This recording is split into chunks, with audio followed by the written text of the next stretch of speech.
ৰাজস্থানৰ পৰা গুৱাহাটীলৈ বস্তুবোৰ লৈ অনাটো ইমান সহজ নহয় সদায় নতুন নতুন এটা টেনচন এয়া ষ্টেচনৰ পৰা বস্তুবোৰ ৰিচিভ কৰি গাড়ীত ভৰাই আছো প্ৰতি 15-20 দিনৰ মূৰে মূৰে এনেকৈ ষ্টেচনত আমাৰ বয় বস্তুবোৰ আহে সো ৰাতি ষ্টেচনত এনেকৈ আমি আহিবই লাগে আচাৰ বিলাক বাৰু প্ৰায় সপ্তাহতে আহে বুলি ক'ব লাগিব কিন্তু ঘিউটো প্ৰায় 15-20 দিনৰ মূৰতে আহে যিহেতুকে ঘিউৰ উৎপাদন ইমান বেছি নহয় আৰু ঘিউটো তৈয়াৰ কৰোতে যথেষ্ট সময়ৰ প্ৰয়োজন হয় এয়া কেন বিলাক দেখিছেনে এয়া তিলৰ কেন আহুতে মানে ধুনীয়াকৈ পাৰ্চেলত পেকিং হৈ আহে কিন্তু আমাৰ গাড়ীত নধৰে কাৰণে আমি ধুনীয়াকৈ পাৰ্চেলটো আনপেক কৰি এনেকৈ গাড়ীত ভৰাও আৰু ইয়া কাৰ্টুনৰ লেঠাবিলাকটো থাকেই আৰু পাৰ্চেলবিলাক যেহেতুকে অসমৰ বাহিৰতো যায় গুৱাহাটীৰ বাহিৰতো যায় সো এনেকুৱা ধৰণৰ কাৰ্টুনবোৰো আমি বনাব দিবই লাগে প্ৰায় উইকলিয়ে বনাব দিওঁ যিহেতুকে ৰাতি আমাৰ মাল আহি গ'ল আৰু নেক্সট দিনাখনৰ পৰা আমি কামত লাগিয়ে যাওঁ এয়া ঘিউবিলাক এনেকুৱা বটলত পেকিং হৈ আহে যেহেতুকে ঘিউ বেছি নাহে সেইকাৰণে ডাঙৰ ডাঙৰ কেনবিলাক আমি আজিকালি অনা বন্ধ কৰিছোঁ সো ডাঙৰ কেনত এনেও পইচাটো বেছিকৈ দিব লাগে সেইকাৰণে এনেকুৱা সৰু সৰু কণ্টেইনাৰতে অনা হয় আৰু ঘিউখিনি এনেকৈ জুলীয়া কৰি লোৱা হয়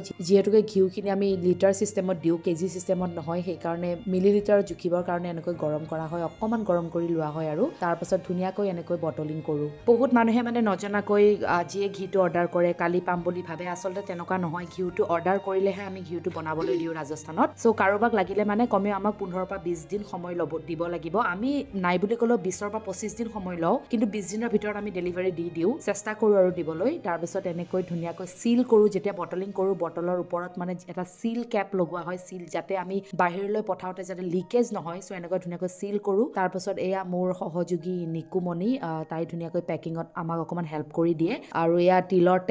তেলবিলাক কিন্তু এনেকুৱা কেনতে আহে দেই এনেকুৱা কেনত আহিলে মানে আমাৰ লাভটো হয় আৰু নহ'লে আৰু কিলো চিষ্টেমত ৰেলৱেক বহুত টকা দিব লাগে এনেকৈ কেনত আহে পুৰা চিল কৰি দিয়ে ওপৰত কেনটো তাৰমানে যাতে লিকুইড আইটেম মানে লিক হোৱাৰ চান্সেছটো বহুত বেছি সেইকাৰণে খুব সাৱধানেৰে আনিব লাগে আমি বস্তুবিলাক তাৰমানে ৰাজস্থানৰ ঘৰৰ তৈয়াৰ হোৱাৰ পৰা যোধপুৰলৈকে যেতিয়া পাৰ্চেল অফিচত জমা দিয়াৰ পৰা গুৱাহাটী আহি পোৱালৈকে আমাৰ ইমান ডাঙৰ এটা টেনচন থাকে নহয় কি ক'ব আৰু কি জানি ঘিখিনি লিকে হৈ গ'ল নেকি তিলৰ তেলখিনি লিকে হৈ গ'ল নেকি কাৰণ ইমান মানুহৰ আমি প্ৰি অৰ্ডাৰ লোৱা হৈ থাকে সো সেইবিলাক চিন্তা মানে আমাৰ সদায় থাকে মানে এয়া কৈছোঁ নহয় মুখৰ কথা একেবাৰে নহয় আৰু এনেকৈ আমি ঘিখিনি কেতিয়াবা ৰ'দতো শুকাবলৈ দিওঁ এনেকুৱা সৰু সৰু কণ্টেইনাৰত ঘি আহে আগতে ডাঙৰ কণ্টেইনাৰত আহিছিলে কাৰণ ডাঙৰ কণ্টেইনাৰত আমি এমাহৰ পাছত ঘিখিনি লৈ আহোঁ যে সেইকাৰণে ডাঙৰ কণ্টেইনাৰত আহিছিলে কিন্তু আজিকালি অকণমান বনাই ৰেডি কৰিয়ে পঠিয়াই দিয়ে তাৰমানে সেইকাৰণে এনেকুৱা সৰু সৰু কণ্টেইনাৰত ঘিবিলাক আহে আৰু এয়া তেলৰ কথাটো নকলে হ'ব ইতিমধ্যে বহুত অৰ্ডাৰ আমি ডেছপাচ কৰিছোঁ বহুতে ৰিচিভ কৰিছে সকলোৱে এটাই কথা কৈছে যে তিলৰ তেলটো বহুত ভাল হয় পিয়ৰ হয় একচুৱেলি পিয়ৰিটিটো ন গোন্ধতে গম পাই যায় আৰু মই নিজেও লগাইছোঁ তাৰমানে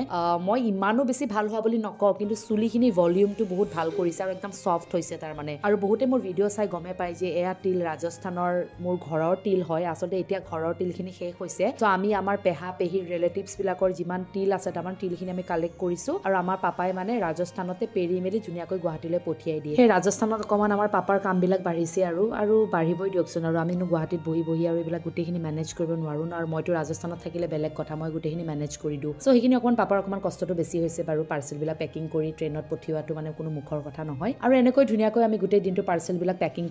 কৰি এনেকৈ সন্ধিয়া DTDC কাউণ্টাৰত আহোঁ কাউণ্টাৰৰ পৰা অসমৰ বিভিন্ন প্ৰান্তত আমি ডেলিভাৰী দিবলৈ চেষ্টা কৰোঁ আৰু এতিয়াতো অসমৰ বাহিৰতো আমি ডেলিভাৰী দিয়া কৰিছোঁ গুৱাহাটীৰ ভিতৰতো আমি ডেলিভাৰী দিওঁ চেল্ফ পিকআপো এভেইলেবল আছে আৰু কাৰোবাক যদি ঘিউৰ গ্লাছৰ বটল লাগে গ্লাছৰ বটলো আমি প্ৰভাইড কৰোঁ চ' ভিডিঅ'টো আপোনালোকে শেষলৈকে চালে তাৰ বাবে বহুত বহুত ধন্যবাদ আজিলৈ আহিছোঁ বাই